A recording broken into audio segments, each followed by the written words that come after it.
Alright, so we're going to get started here with the next lesson. And last time we separated out our garment. So that was the first that we needed to deal with. And the next thing we need to do is fill out the rest of our scene with an environment and some other accessories. So let's just do that now.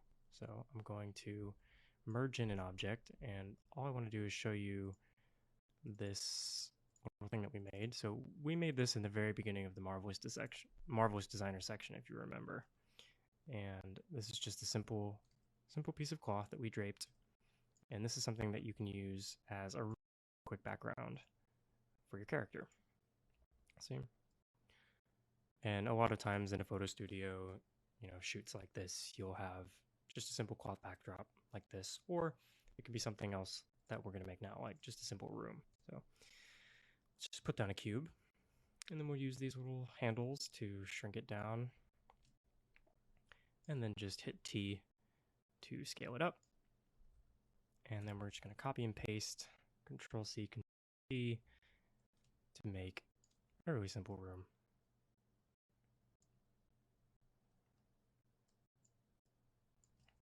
Really nothing special about this. This could be anything that you like.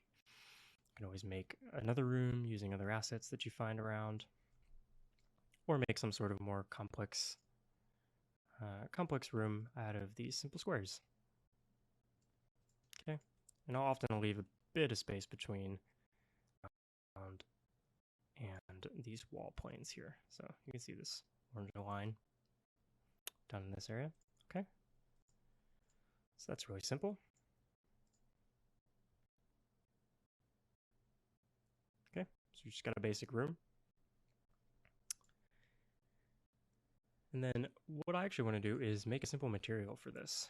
And so I'm going to do that using the Redshift materials down here. Just like we were making different colors for things, or different garment, I'm just going to make a new material. And you can just Alt-G makes a new null, and that will put everything that you have selected into that null. And then with materials here, so once you make a null, anything that is a child of this null will take on the material that you put up here. So there's a hierarchy with the material system.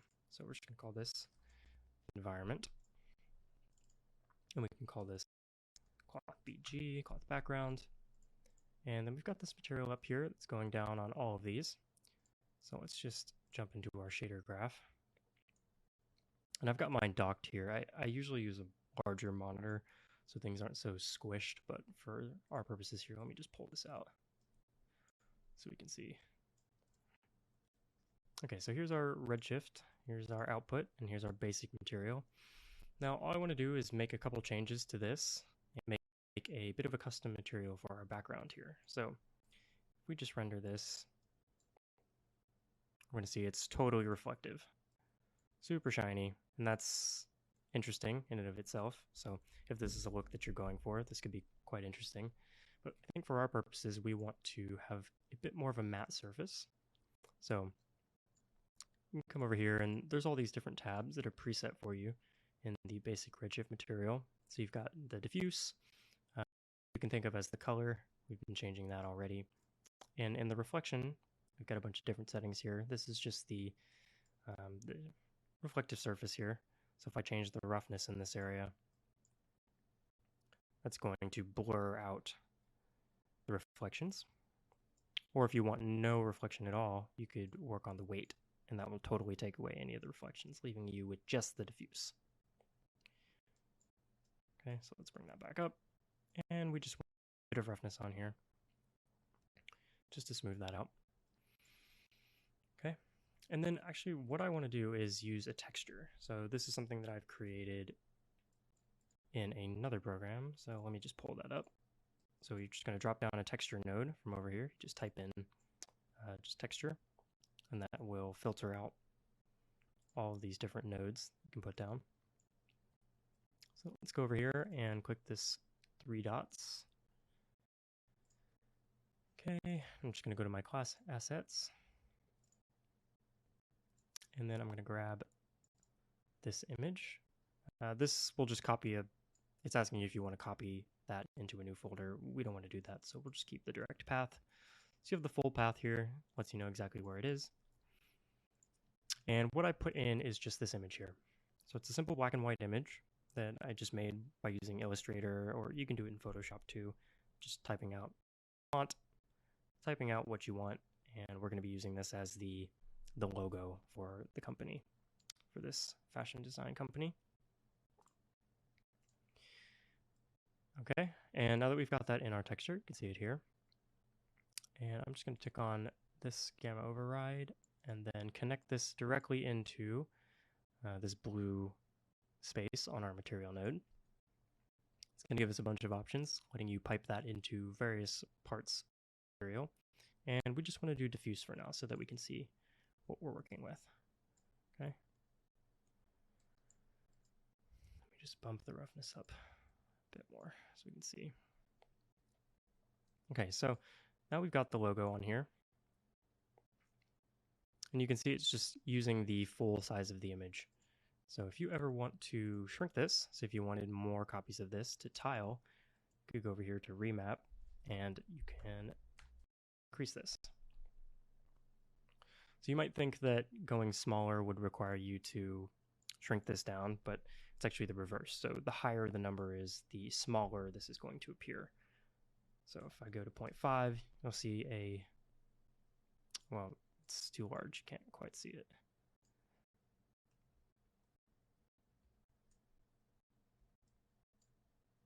Yeah, there you go. You can see that it's much larger at 0.5, whereas if I go down to, that is the correct size. So let me just undo my camera movements here with Control-Shift-Z. And I do that a lot as I'm moving around. So if I'm zooming around the viewport, or if you see a bunch of Control-Z's over here, that's what's going on.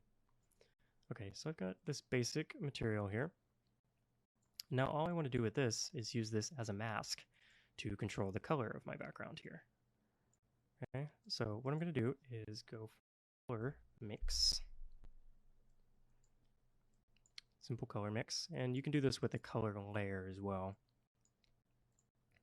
A color layer is simply just a more complicated, well, not more complicated, just there's more fidelity and you can do a lot more things with the color layer option. So maybe we'll just use that. But for our purposes here, I just want to show you the color mix. So if I just plug this into the mix amount, it'll give you these two colors here, input 1, input 2. And you can put other textures into these inputs, but for now, let's just choose 2 colors. Okay. So it can be whatever. Just make this more obvious. Actually, I'll just keep it white, so it's super clear. Okay. So now we're mixing these 2 colors using the texture that we plugged into the mix amount. Wherever it's white, we should see, I can't remember which order it goes in, but you'll see one of these colors appear in white, and one of these colors appear in tan. So if we take this color mix and then pipe that into diffuse, you can see what's happened. So wherever it's white, we're getting our input 2, and wherever it's black, we're getting our input 1. So this is really useful for creating a bunch of different textures, blending things together, and creating these interesting graphic textures. So I do want to make this quite a bit smaller. So let me try something like 8 and see how that looks. It's quite interesting. And then if I just rotate this 45 degrees, maybe minus 45. Oh, right, it doesn't go negative, so we'll have to go 270.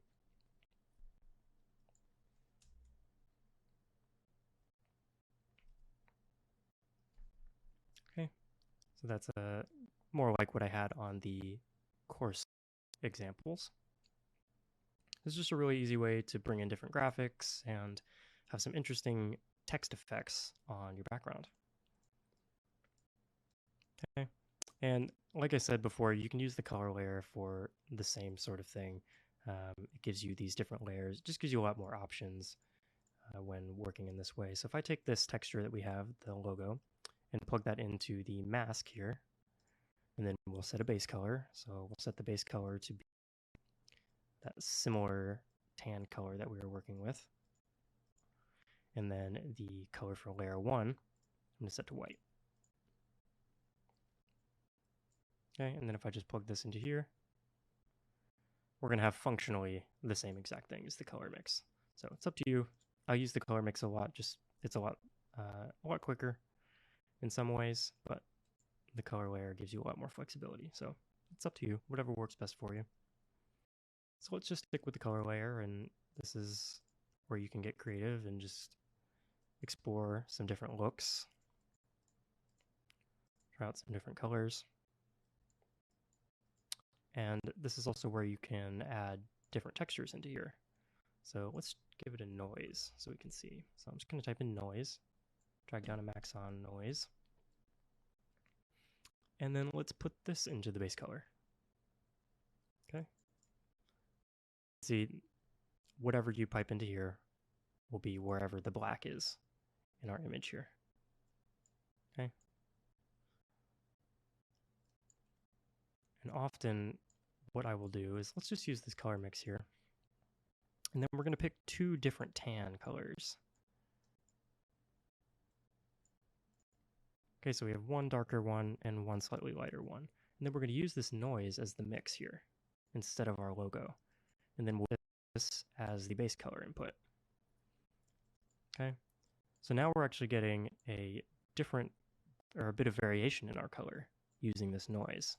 And then we can scale this up using the scale over here. The higher this number goes, the bigger your noise is going to be.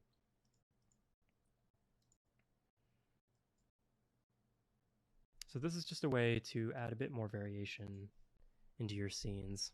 And that's one of the things that can create a lot of realism in 3D renders, is having some sort of variation, whether that's in texture or in color or in saturation level. If you look at anything in reality, it's going to have a bit of variation to it. So the more that you can add this type of thing in, it can really help your renders come alive. Okay. So I think one more thing I want to do to this, just to add a bit more interest, is add a bump. So let's just type in bump here, and a bump map.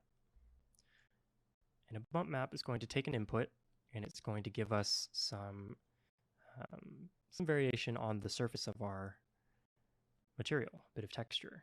So this bump map, you grab this little circle here, goes into the blue, down into overall, and then down into bump.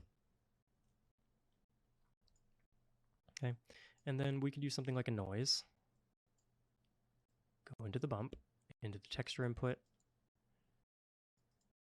and then we can scale this down, and you can see as I shrink this down, you can start to see what it's doing. It's adding a bit of surface detail.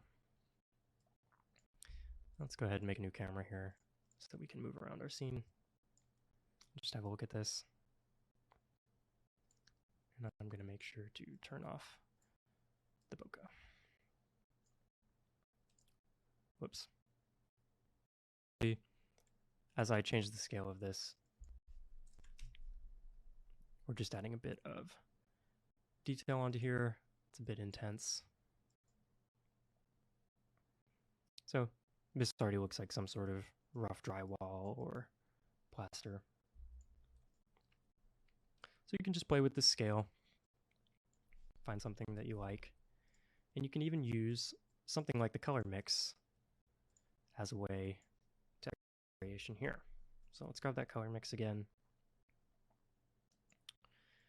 right here,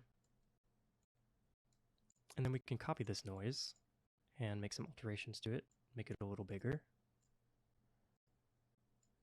then we could put these 2 noises together, grab another noise, and then put that in the mix amount.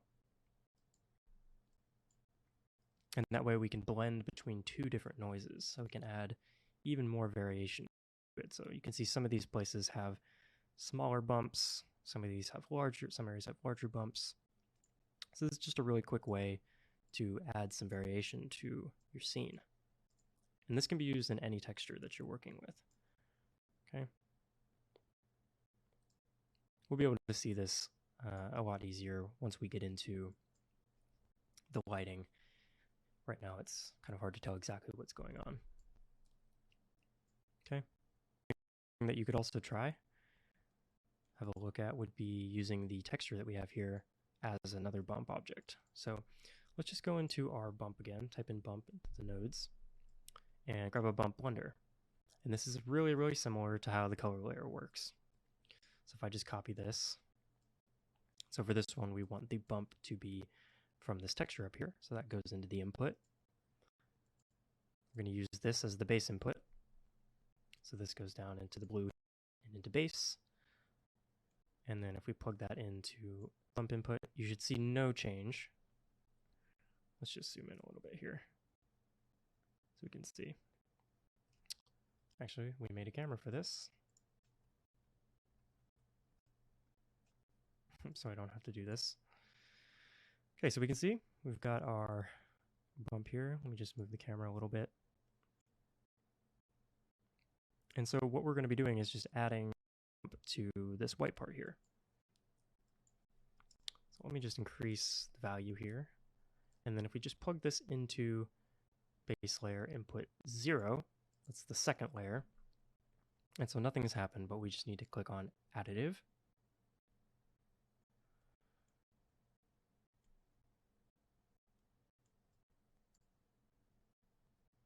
If I go in here, we should be able to see a difference in the bump on these levels. Oh yeah, we just need to increase the weight of layer 0. Okay, so you can see now we have this texture added on to our other bump here. So you can see the difference. So you can see this black outline around. It's just the increased height on our bump map. So this of actually just layering different things together, this is essentially the core of how I make most of my textures, just layering in a bunch of different mixing, using noises to add variation, and using the bump blender to combine noises and combine textures to create an interesting look.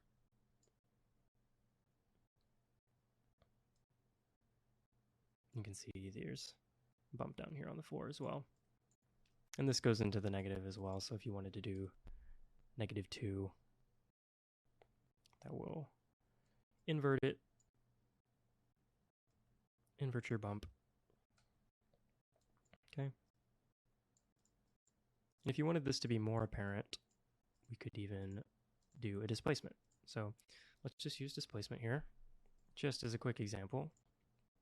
Now we want to use this logo, and that's going to go into our displacement node and into texture map. And now displacement, it would go into the material, but it actually does not. It goes into the output over here. So you just click and drag this over to this blue node and go to displacement. And now nothing is going to change on here because we do not have an object tag on our objects over here. So let's just zoom in and look at what we've got. So on our environment, just like we have this on the top hierarchy, if we add a Redshift object tag, that will populate down to the rest of these childs of the parent here. So in our node, we need to turn on a couple things. So first off, let's turn on tessellation. And what that's going to do is it's going to subdivide everything. We want to turn off smooth subdivisions, otherwise you're going to have this where it rounds out everything. So let's just turn off subdivisions. Okay, there we go. Let me just undo so we can see a little bit closer. And then if we go down here to displacement, you can see it's off. So let's just turn that on and see what happens.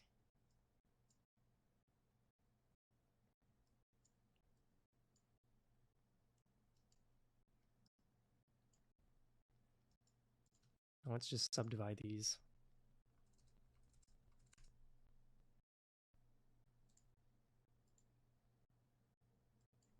And then I'm just going to reduce the number of subdivisions down to 2, just so we don't have too much geo here to work with.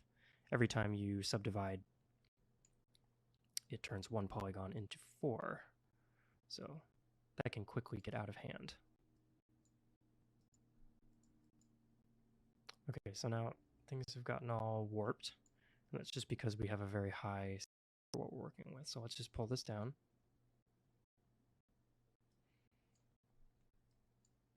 And now we've got a much more subtle effect, but it has raised the logo here off the surface of our plane. And this is how displacement differs from the bump and the normals. You can see here that it actually affects the geometry that we're working with, which does require a high subdivision, which is why we use the tag here. You can see now there's a raised surface wherever we have white in our image down here, in this image. And actually I find it works better if you have the sRGB selected. Okay. So that's just a really basic material. We'll be going a bit more into that in a couple lessons once we get into the garment texturing as well as the skin texturing. Okay. So that's that. Just hide that. We can look at our cloth background as well. So we've got that. And let's just try putting our objects that we had on there, our materials that we have for the other one. So you can see that works as well. And then for this one, we can actually check on smooth subdivisions, and it will help with some of this jagged polygon stuff that's going on down here. Yep, you can see that just helps smooth that out a little bit. Okay, so that's a really basic environment. All right, so let's go back to our basic room environment. And then we're going to do a couple things to import a few accessories, namely the shoes and the sunglasses. So let me just merge in sunglasses here. Okay, we've got two parts to this.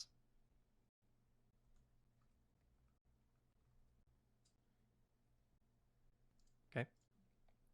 So we've got those in our scene. I'll provide these as well. These are a free asset, and I'll show you where I found them as well. But I'll have these available. And we'll just position these around the face here. Doesn't have to be perfect.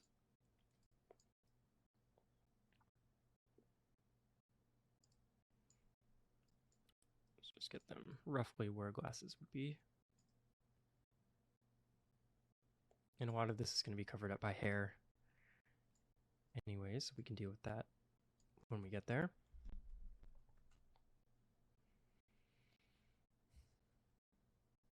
Forgive my camera nonsense. Okay, so we've got that finished, and I just want to add on some shoes as well. So let's merge in our shoes. Okay. And then we've just got some basic sneakers that I've added into the scene. And these I got off the Daz store, so I cannot provide these for you in the course, but I will show you where I got them. And at this point, you may need to adjust your environment so that shoes are not intersecting. So we can just do that by grabbing our environments and just dragging them down a little bit. Just like that. Really simple.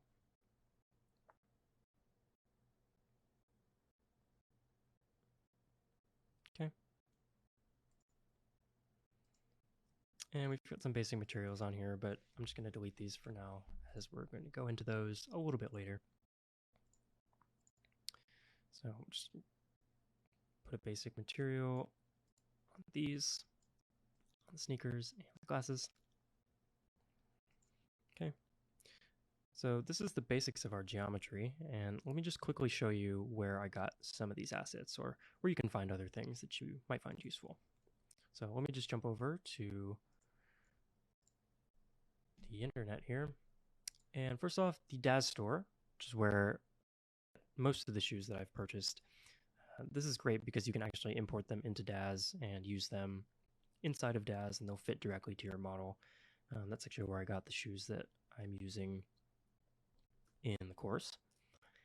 I also want to show you a couple other sites that you can find models. So CG Trader is another great place. So if I just type in sneakers, plenty of things here that you can purchase, but there's also this little checkbox free, which lets you see all the things that are on here that are totally free for download. So you don't have to sink any more money into this. And there's a couple things in here that are quite interesting, not a ton. Same thing with sunglasses. I'm sure there's a handful of these that are free as well.